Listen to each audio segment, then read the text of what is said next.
কেমন আছেন বন্ধুরা? ব্লগিং সুইথ করবিস চ্যানেলে স্বাগত। আজকে আমরা মাদুরাই থেকে রওনা দেব রামেশ্বরমের উদ্দেশ্যে। তার আগে দেখুন যে হোটেলে ছিলাম সেই হোটেলের সামনেটা দেখিয়ে দিই, অন্নপূর্ণা হোটেল। এখানে এসে থাকতেই পারেন, এসি নন এসি সব রকম রুম আছে আর নতুন বানানো হোটেলটি। এছাড়া আমরা যাওয়ার জন্য দেখুন রেড ট্যাক্সি বুক করেছি, তারও যা ভাড়া আর অটোরও সেই ভাড়া। কিন্তু রেড ট্যাক্সি বুক করলে আপনাকে নিশ্চিত ঠকাবে না সেক্ষেত্রে, আর যাওয়াই সুবিধা। এইবার চলুন, এখান দিয়ে সোজা আমরা রওনা দিয়েছি। বেশি দূর রাস্তা না, খুব সামান্য সময়। রাস্তার চারপাশ দিয়ে দেখুন কত সুন্দর ছবি আঁকা। এইভাবে দেখতে দেখতে আমরা পৌঁছে গেলাম বাস স্ট্যান্ডে। রেড ট্যাক্সির ভাড়া পড়লো 220 টাকা। ট্যাক্সিটাকে আমরা ছেড়ে দিলাম। এবার চলুন বাস স্ট্যান্ডে প্রবেশ করছি। এটা এমজিআর বাস স্ট্যান্ড। এখান থেকে লোকাল বাসেও রামেশ্বরম যেতে পারবেন বা এসি বাসেও যেতে পারবেন। আমরা এসি বাসের জন্যই রওনা দিয়েছি। এখানে প্রচুর দালাল আছে। দেখুন আমরা কারুর সঙ্গে যোগাযোগ করিনি, তাও একজন বাসের দালাল আমাদের সঙ্গে জোর করে নিয়ে চলেছে। যাই হোক, একদম নাছোড়বান্দা তারা এইখানে নিয়ে এসছে। এখান থেকেই জোর করে বাসের টিকিটটা কাটা হলো, কিন্তু আপনারা কাটবেন না। আপনারা সরাসরি দেখুন, আমি রাস্তা দেখিয়ে দিচ্ছি আপনাদের। এই পাশ দিয়েই গেলে সোজাসুজি দেখুন বাস স্ট্যান্ডে পৌঁছে যাবেন। এই রাস্তা ধরে চলে যান, গিয়ে দেখবেন এসি বাসের ড্রাইভার দাঁড়িয়ে আছে। এখান থেকে অনেক বাস ছাড়ে।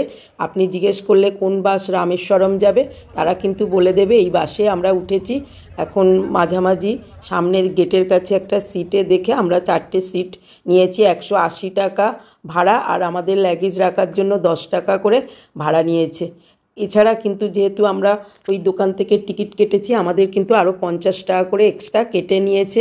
যাই হোক, আমরা ঠকে গেছি, আপনারা এরমভাবে ঠকবেন না। বাসের যাত্রাটা খুবই কমফর্টেবল। আমরা বেশ আরামেই চলে এলাম। প্রথম যেখানে থামলো সেটা রামানাথপুরম। রামেশ্বরমের কাছাকাছি অপর একটি স্টেশন হলো মণ্ডপম, যেটি আপনার পম্বন ব্রিজে ওঠার আগে পড়বে। এইবার যাই হোক, ট্রেনে তো পুরো রাস্তাটা রামেশ্বরম যেতে পারবেন না, যেহেতু পম্বন ব্রিজটি নতুনভাবে তৈরি হচ্ছে। পুরনো ব্রিজটা জীর্ণ হয়ে যাওয়ার জন্য এখন কিন্তু ট্রেন ট্রায়ালে চলছে, আপনাদের একটুখানি দেখিয়ে দেব। যাই হোক, বাসের দুই পাশে সমুদ্র দিয়ে শাঁ শাঁ করে এগিয়ে চলেছে। বেশ খুবই সুন্দর অনুভূতি। যেটুখানি দেখা যায় সেটুখানি আপনাদের দেখিয়ে দিচ্ছি। দেখুন কি সুন্দর যে দেখাচ্ছে, সারি সারি এখানে লঞ্চ বা জাহাজ নৌকা সব বাঁধা আছে। আর রৌদ্র পড়েছে। ব্রিজটা দেখুন, নতুন ব্রিজটা যেটুখানি দেখা যায় সেটুখানি এক সুন্দর। আমরা পরে কিন্তু ফেরার পথে বা রামেশ্বরমে গিয়ে অবশ্যই ব্রিজটা দেখব, তখন পুরোটাই আপনাদের আমি দেখাবার চেষ্টা করব। চলুন আমরা ক্রমে রামেশ্বরমের দিকে এগিয়ে চলেছি। যাই হোক, দেখুন এবার আমি পম্বন ব্রিজটা একটুখানি দেখিয়ে দিই। পরে আমি যেটা রেকর্ড করেছি সেইটাই। ট্রায়াল ট্রেনটা যাচ্ছে, দেখুন কত ধীরে ধীরে পাস করছে। এইভাবে কত সুন্দর মানে সৌন্দর্য, সেটা সামনে থেকে নিচে নেমে দেখলেই তবে দেখা যায়। তবে আশা করি আমার পূর্বের ভিডিওগুলো আপনারা দেখলে সমস্ত তথ্য পাবেন। এইভাবে ঘুরলে সবথেকে কম পয়সায় সহজে কাউকে না জিজ্ঞেস করেই কিন্তু চোখ বন্ধ করে এই ঘোড়াগুলো ঘুরে ফেলতে পারবেন, আর ঠকবেন না। দেখুন কি সুন্দর চলেছে ডিঙি নৌকাটা, কি স্রোত বোঝা যাচ্ছে উপর থেকে। যাই হোক, খুব মানে ভয়ে ভয়ে আমি মোবাইলটায় রেকর্ড করলাম চারপাশটা। এবার এইরকম আস্তে আস্তে বাসের স্টপেজ এই পর্যন্ত, সেখানে বাস আমাদের নামিয়ে দিয়ে সঙ্গে সঙ্গেই আবার তার নির্দিষ্ট গন্তব্যে যাওয়ার জন্য রেডি। এখন বাস থেকে তো নেমে পড়লাম। এবার অটো খুঁজছি, একটু দেখে শুনে তবেই অটো ধরবো। রামেশ্বরম বাস অফিস থেকে ক্রমে আমরা ধীরে ধীরে 2-1টা অটো দেখার পরে অটো ভাড়া করলাম। অটো পার হেড 20 টাকা করে, টোটাল 4 জনের 80 টাকা ভাড়া নিল। রামেশ্বরম মন্দির পর্যন্ত পৌঁছে দেবে। খুব অল্প সময়ে কিন্তু আমরা মন্দিরের কাছে পৌঁছে গেছি। দেখুন এটা ওয়েস্ট গেট মন্দিরে। এখানে অসংখ্য হোটেল আছে, লজ আছে। বন্ধুরা আপনাদের আমি দেখিয়ে দেবো। অটোওয়ালাকে নেবেন না, অটোওয়ালা যদি নিয়ে যায় আপনাদের কিন্তু 500 টাকা করে কেটে নেবে।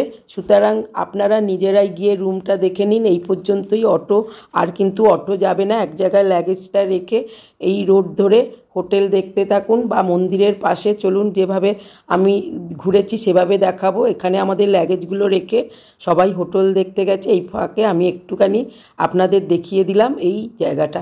এখানে বাসও আসে, কিন্তু ভাষাগত সমস্যার জন্য আমরা বাসে আসিনি। তবে এখানে হোটেলের চাহিদা প্রচুর, সব সময় এখানে বাবার এখানে পুজো দিতে কিন্তু 24 ঘন্টায় সব সময় ভিড় থাকে। সেক্ষেত্রে একটুখানি দরদাম করে নিতে হবে। লজগুলো হলে হয়তো অনেকটা কম হবে, তবে লজগুলো একটু অপরিষ্কার।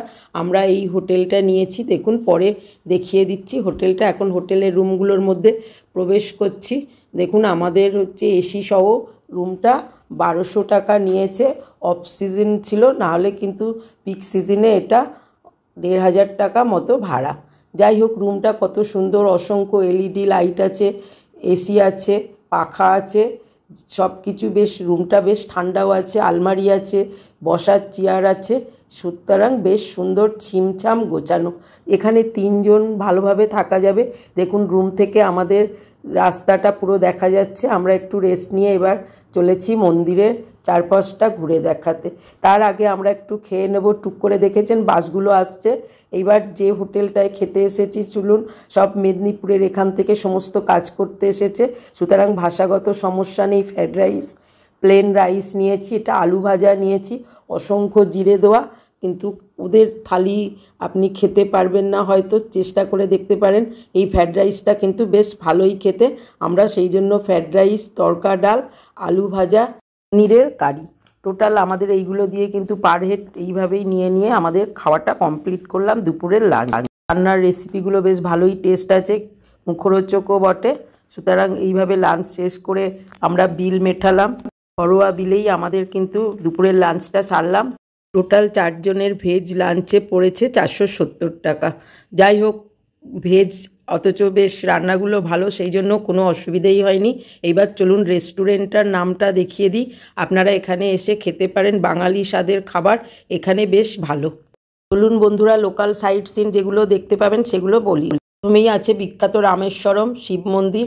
এটা দেখতেই আপনার কিন্তু বেশ কিছু সময় চলে যাবে। অকেশনের সময় আসলে তো সারাদিনই লেগে যাবে, প্রচণ্ড ভিড় হয়, অফ সিজনে কম। অন্যান্য দ্রষ্টব্য স্থানগুলো দেখতে কিন্তু 2 দিন লাগবে, তবে ব্যক্তিগতভাবে গাড়ি বুক করলে সেটা একদিনে দেখা সম্ভব হতে পারে। দেখুন আজকে আমরা মন্দিরের চারপাশে ঘুরবো। এখান থেকে আমরা ধীরে ধীরে হেঁটে হেঁটে ক্রমে মন্দিরের চারপাশে ঘুরতে ঘুরতে আমরা এগিয়ে চলেছি। দেখুন মন্দিরটা মাঝে মাঝে দেখা যাচ্ছে, এখানে কত যাওয়ার রাস্তা কিভাবে ঘেরা, এইভাবে কিন্তু ঘেরা থাকে। এখানে কতগুলো লজ আছে, এইভাবে হাঁটতে হাঁটতে দেখুন মন্দিরের পাশ দিয়ে আমরা ক্রমে অগ্নিতীর্থম ঘাটের দিকে এগিয়ে চলেছি। এখানে অসংখ্য লজ, নানা রকম পোশাক বিক্রি হচ্ছে। দেখুন এগুলো জায়গায় সমস্ত থাকার ব্যবস্থা আছে। রামেশ্বরম টেম্পল।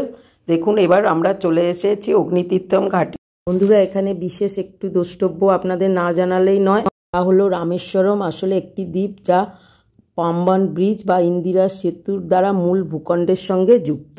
এই রামেশ্বরম দ্বীপের সর্বশেষ বিন্দু হলো ধনুষ্কোটি, যা ভারতের শেষ বিন্দু। এই ধনুষ্কোটি থেকে ভারত ও শ্রীলঙ্কার দূরত্ব এত কম যে আমাদের এয়ারটেল কানেকশানে শ্রীলঙ্কার নেট চলে আসে। কি অদ্ভুত না? অন্যদিকে আমরা কিন্তু তামিলনাড়ু ট্যুরিজমের হোটেলে গিয়েছিলাম, সেটা আমাদের ঠিক পছন্দ হয়নি, অপরিষ্কার লেগেছে।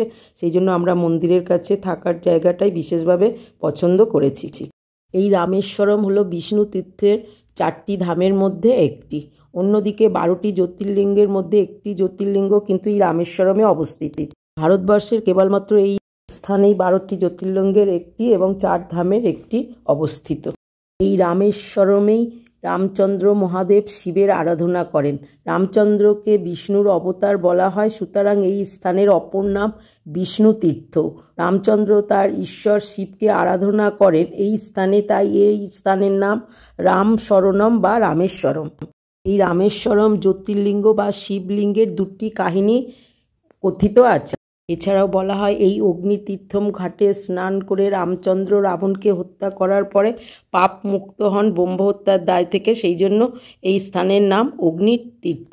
আরও গল্প বা প্রবাদ প্রচলিত আছে, রাম যখন রাবণকে হত্যা করতে শ্রীলঙ্কার উদ্দেশ্যে রওনা হন, তখন পূর্বে তিনি এই জ্যোতির্লিঙ্গ স্থাপন করে শিবের তপস্যা করেন রাবণকে নিধন করার জন্য। আবার অনেকের মতে রাবণ নিধন করার জন্য তিনি ব্রহ্মহত্যার দায় মুক্ত হবার জন্য এই স্থানে মহাদেবকে প্রতিষ্ঠা করতে চান এবং হনুমানকে কৈলাসে পাঠান শিবলিঙ্গকে এই স্থানে আনার জন্য। কিন্তু হনুমান শিবলিঙ্গ খুঁজে পাননি প্রথমে, তাই দেরি হওয়ায় তখন দেবী সীতা বালি দিয়ে শিবলিঙ্গ তৈরি করেন। শ্রীরামচন্দ্র যে মুহূর্তে দেবী সীতার তৈরি শিবলিঙ্গ পুজোর জন্য প্রস্তুত হন, সেই মুহূর্তে হনুমান শিবলিঙ্গ নিয়ে প্রবেশ করেন এবং সেই শিবলিঙ্গ সীতার তৈরি দেখে তিনি বেশ মূর্ছিত হয়ে পড়েন। হনুমানের তখন খুবই অভিমান হয়। রাম তখন হনুমানকে বলেন, তিনি যদি সীতার তৈরি শিবলিঙ্গকে সরাতে সক্ষম হন তাহলে কৈলাস থেকে তার আনা শিবলিঙ্গই পূজিত হবে। কিন্তু হনুমান বহু পরিশ্রম করে একটুও সরাতে সক্ষম হয়নি সীতার তৈরি শিবলিঙ্গটি। পরিবর্তে এই লিঙ্গ থেকে নিঃসৃত একটি দৈবিক শক্তি, যা আলোকময়, তাকে দূরে ছিটকে ফেলে দেন ও হনুমান সেই মুহূর্তে রামকে ব্রহ্মরূপে দর্শন করে।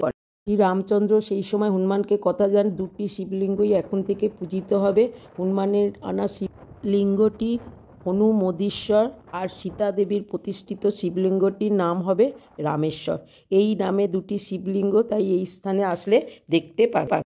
যাই হোক বন্ধুরা, আমাদের ঘুরতে ঘুরতে দেখুন এখানে টাইম অতিবাহিত করতে করতে সন্ধে হয়ে গেছে।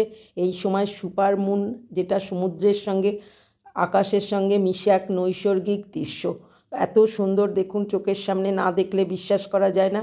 এরকম বিরল দৃশ্য সত্যি আমরা দেখতে পাবো ভাবিনি, যা অকল্পনীয়, যেটা আপনাদের কাছে সুন্দরভাবে আমি তুলে ধরলাম, আমারও স্মৃতি হিসেবে থেকে গেল। এছাড়াও রামেশ্বরমের বিভিন্ন জায়গাগুলো, দর্শনীয় স্থান যেগুলো দর্শন করবেন, সেগুলোর মধ্যে বিভীষণ মন্দির, ধনুষ্কোটি, ভুতুড়ে শহর, আর হচ্ছে শ্রীলঙ্কার দ্বীপ দর্শন, বাইনোকুলারের সাহায্যে কালাম হাউস, সীতাকুণ্ডু, রামতীর্থম, সীতার তীর্থম, লক্ষণ তীর্থম, পঞ্চমুখ হনুমান মন্দির, ভাসমান পাথর আর মহাদেব স্ট্যাচু ইত্যাদি। সন্ধেবেলা এখানে ঘুরতে ঘুরতে দেখুন টুকটাক খাবার খেলাম, তার মধ্যে ফুচকার মধ্যে এমনভাবে আলু দিচ্ছে দেখুন, চামচের উল্টোর দিক দিয়ে একটা ফোঁটাও আলু তো ভেতরে প্রবেশ করেনি। আর কি বিচ্ছিরি খেতে বন্ধুরা, ওয়েস্ট বেঙ্গলের মতো ফুচকার স্বাদ কোথায় আছে সে আর বলার কথা নয়। যাই হোক, কিনেছি যখন সেগুলো তো গলৎকরণ করতেই হলো। তার মধ্যে পেঁয়াজ দিয়ে এক বিকট স্বাদ, আর কি বলবো বন্ধুরা, বলে বোঝাতে পারলাম না। কিন্তু অন্যান্য ভাজাভুজিগুলো, সেগুলোর কিন্তু টেস্ট ভালো। যাই হোক, 20 টাকার এই কটা ফুচকা আমরা সবাই মিলে টুক করে একবার টেস্ট করে দেখে নিলাম। এছাড়া 2-3 কিলোমিটার দূরে দেখার জায়গাগুলোর মধ্যে আছে Ramapadam, doctor APJ memorial, Villundi Theertham, Pamban bridge. দ্বিতীয় দিন বিকেলে বা সকালে এইভাবে অ্যাডজাস্ট করে সমস্তগুলো দেখে নিতে পারেন। এই ফাঁকে ফুচকাগুলো অনেক কষ্ট করে খেয়ে নিলাম।